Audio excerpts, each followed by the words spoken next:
This is our first time harvesting and processing wild rice. Ken is making some thrashers to harvest rice. That's a push pole used for harvesting wild rice, way too large, way too heavy.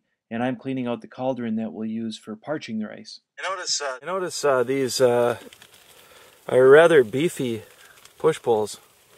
Is there a reason for that, Kyle? Toughen us up?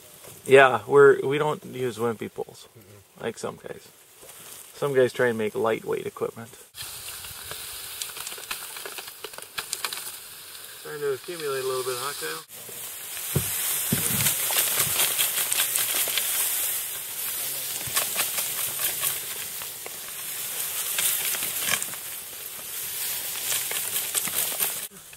Watch that technique, my goodness.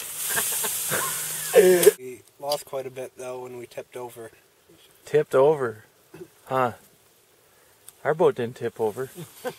You're just not working hard enough.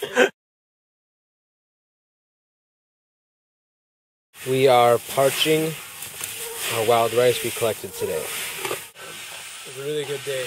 Sunny, beautiful weather. We were ricing at about 10:30. And you can't rice until 10 o'clock in Wisconsin. And what time we got now? 10:30. So this is 12 hours and we still got roasting to do. Ken, what do you think of this ricing operation? It's pretty fun. I like doing it the old-fashioned way, I think. You know, it all goes into the process then. Yeah, when you eat it, you appreciate it more than too, don't you?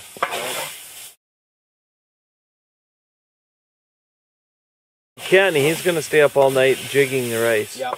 I'm told. That's the first thing I heard of it. But you're Polish and what else? Polish and Russian. So, Russian, you could do that one with the where you get way down low and kick your feet out. Yeah, and you fold your arms across. And you're like, hi, hi. Could you do that one on the rice? I could try. That will be our next posting on YouTube. Yeah. Ken doing the Russian, whatever you call it, Please on the wild stay rice. tuned. Yeah, stay tuned.